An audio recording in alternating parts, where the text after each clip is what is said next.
Guys, Farnel here. I'm here with Ninja at the moment. I just had a recent client who had gone for a run and pulled up sore in his glutes, and it happened a few times, and found out it was his piriformis that was really sore. So if your glutes max is actually weak, it's not active, actually your piriformis takes over and puts a lot of load on it, and you can pull up really sore. So one thing you need to do with that, it really is, first of all, is to release the piriformis, and once that is released, then the next important thing is to actually strengthen or activate your glute max to get it firing, so that when you go for a run and you stop running, you're not going to pull up sore in your piriformis. So I'm going to start now with Marcus. So you have your, hello Marcus. Yeah. So you have your glute max is here, and piriformis is somewhere along here. So what I'll be doing is I'm going to be pinning it down with my elbow, and it is painful initially, but once you're there and you stay there, the pain will start to release. So I'm just going to organise that. Okay, here we go. You okay, mate? Ninja? Yeah. All right. Yeah, she's... So this is what I would be doing with my clients, is I'll just pin that muscle down, and once you're there, just wait for that pain to dissipate. And when it starts to relax and melt away, what I will then do is just flex his leg, and I'm going to rotate it. To see if there's any pain there, any more pain. If there is, I will pin it down more until that dissipates. And once it's released, then we'll go through the process of activating his glute. Whoa. You're a strong man, Farnsey. Oh. Well, you've got to make it work, mate. Yeah, that's the thing with the lower back and the glutes there. Yeah. They're really strong, deep muscles. You can't. Correct. You got to get into them at that depth to. Correct. If you're going to change them. Because they're an intrinsic muscle rather than extrinsic. You okay? Yeah, man. All right. Yeah, things are calming. Good. Calming down. Calming down? Yeah. Okay, so what I'm going to do now is you just relax your leg. Don't move, let me organise it. So first thing I'll do is I'll press this way. Any pain? Nah. Okay, let's try this one. Any pain? Yeah, that increases, okay. Man. Whoa. All right. Shit. So that's another point in his feeling pain. So we'll try to eliminate that, just melt it away. Oh. And it's just gently just rotating his leg. And within time, it'll basically, definitely will settle down.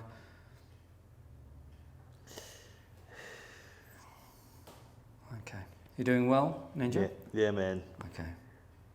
Settling. It's just when you get onto new territory, yeah, fresh territory, it's uncomfortable, but you kind of know that it's good for you. Oh, exactly. Good pain. And that's what you want, don't you? It's all these small things that end up causing you a lot of grief and kind of affect your day. It's always it's never the mountain that wears you down. It's always the pebble in your shoe. So you need to get that pebble out. That's so you right. can actually, work and do things you enjoy freely without pain. Yeah. Good analogy, mate. Yeah. How's that so far, mate? Yeah, good. You're getting rid of that pebble. Yes, and that's what you want. What was the other one you said the other day to us, Farnsey? It was about the elephant tied to the pole. Yeah. Well, come on. I can't spoil your story. I can't remember that. Is that what you think? Oh, shit. Come on, tell your elephant story, mate. What's going on? I don't know what the elephant story is. Come on. You gotta know the elephant story. You only just told us What's 2 the weeks elephant ago. story there? You tie an elephant up for 2 years to a pole. Oh, yeah. That was And more then you release learning a it. habit, and then you get, for example, if you've had an injury some years back and it stopped you from doing certain exercises because it's always been in the back of your mind that you may cause injury, that can really hold you back. Instead of strengthening the areas that you need to, so you can actually function better for your body, you know, it's always remember that it's your muscles that actually move your joints, so you need to strengthen them. Yeah. Right. So just to put that together a little bit, like we're talking about how we kind of have triggers. Oh, Yeah. we've got triggers, and but the alarm system might not be necessary to the extent that it was at the start when you first had the trauma. I know. And so we kind of were worried that the same kind of pain's going to happen again. Yes. So we have the alarm system. So what he was saying with the elephant was, it's been tied up for 2 years and it believes it can't move away from the stake. But when you release it, it still thinks that it has to stay there. That's right. Because that's what it knows. So we can, we're saying that after a while, like that alarm system doesn't necessarily have to be on such a fine trigger. Exactly. Yeah, we can overcome that, and we can heal things, we can push into them. That's right. And get them to Well, recently, break down. I had someone who had a low back problem years ago that when I was working on him and suggested about doing light deadlifts, he didn't want to do them because he was scared that he might injure himself. Yeah. Well, he got into the gym, started doing light deadlifts, and I saw him the week after, and he was saying that he loved it. His back was felt better. He wasn't in pain at all, so he's just managing it and just trying to get back to a level that he can strengthen his back without worrying that he's going to injure it. Yeah. Well done, man. So it was like a lot of things are dosage. So you got to do a regression, so a lighter thing, like your what do you call that? When you bend over, what's that called? The hip hinge. You do your hip hinge work, and and teach them how to do it, how to squeeze things, how to exaggerate pushing the butt back and things like that, so they can do that without pain. And then the light bulb goes off, and then you progress it to a light load. Correct. And then they kind of start to feel better because things are starting to piece together and integrate, and nervous system starts to fire up and repattern, and the muscles all kind of know what to do. The angles come back, and then if you don't have pain, then you go, oh shit, I can actually do this without pain. It's just relearning that hip hinge in that situation, Farnsey, and correct. Yeah, that's our job, is to support that and encourage. Exactly. To get back. Back to good health. Yeah. If you never kind of face the challenges, you never get better at things, so. That's right. So but if you go and try and lift heavy straight up, you can cook yourself and then destroy confidence and willingness to try things, so. Yeah, so well done, man. So what I'm doing too is just I'm working other parts of the glutes just to ensure that if there's any tightness there, just to release it so that we're effective when we do our strength exercise. Yeah. So just for people at home, this one's closer to my sacrum. Yeah. And I can really feel him pinning that tendon in there. And I will be doing it's that. got some spice. Here's one for you, Farnsey. Why do we say we're a bit ginger? Why would that... What, ginger? When you say you're a bit ginger? Yeah, like a bit sore? Bit sore, bit painful, Yeah, why would we say the word ginger? Why do I say that? I kind of get curry, because that's got a bit of I don't know. bit of spice, but why ginger? I don't know, I think it's probably a word that is stuck in my... the recesses of my memories that it comes up, Yeah. You okay? Yeah.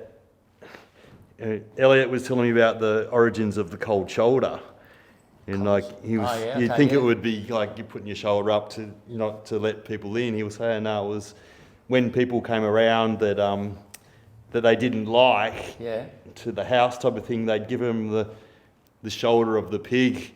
Oh really? Yeah, cold shoulder. Yeah, the cold shoulder. It was like.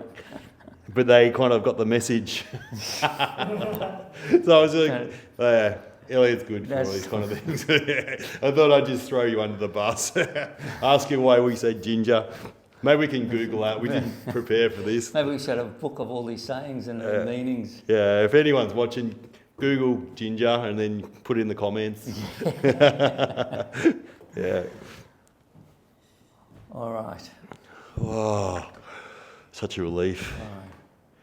So all we'll do is just after treatment, so we're going to get Ninja back in his shorts, and we're going to organise just examples of a couple of exercises to do to strengthen those glutes. It's so important, such a major muscle in your body when you're walking or running, that you need to make sure it's strong enough to support you. Okay, welcome back, guys. All right, I'm here with Ninja, and I'm going to do a single leg bridge raise just to strengthen his left glute. So what he'll be doing is keeping his right leg angled like that. Yep, put it, pin it down. Yep, and he's going to straighten his that's right, it's this leg. And what he's going to do is going to thrust up, so he's at an angle but straight. Okay. So and then as he does that, he will squeeze his glute. Squeeze it, hold it for 3 seconds, and then down. And keep on doing that. Give me 10 of those. Ninja, keep going, keep going. Keep on. Leg straighten up. Yep, keep down and go. Tighten that glute. That's it. Keep going, keep going. All right. Keep going. Do you feel that working? Yeah, mate. Glute? Yeah, good. Keep going. You good at these, Barnsey? Keep on. Yeah, I do. Yeah, keep going. Doing his homework. You got 3 more, mate. Keep on going. That's the thing with us. We practice what we preach. Yeah, exactly. You got to do this. It's always, our motto is always clean first, build second. And this is the part of the building. All right, well done, down. Good on you, mate. You survived that. Yeah, I did. Well done. Oh, it feels good. Yeah. Now, the second one I will do is Marcus will get on all fours. So if you can do that, please. And he's going to, with that left leg, he's going to, just like you're doing a bicep curl with weights, you're going to do that the same action with his leg. So he's going to raise it up, and he's going to bend your leg, and kick up. Yeah, that's it. And bring it down and just punch it up. Yeah, box it. Keep on going. Give me 10 of those. Okay. Keep going. Keep your back straight. Not too. That's it. Not too high. Keep going. That's it. That's it. Keep going. You're doing well. So that will really work his glute max just to strengthen it, so that he'll be able to support himself when he's running, when he's walking, and with his posture. Seems very, very important. Give me 3 more, Marcus. Well done. Let's go. Keep going. And 1 more. I'm going to create great buns there, mate. Like yours, mate. Put it down. Exactly. Well done. I'm aspiring to be like you, man. Okay, guys, that's what we'll be doing. So treat first, melt the muscle away, then do a couple of exercises, strengthen what you need to, so that you're balancing your body and you'll be able to work at the optimum level. Okay, take care, guys. Done.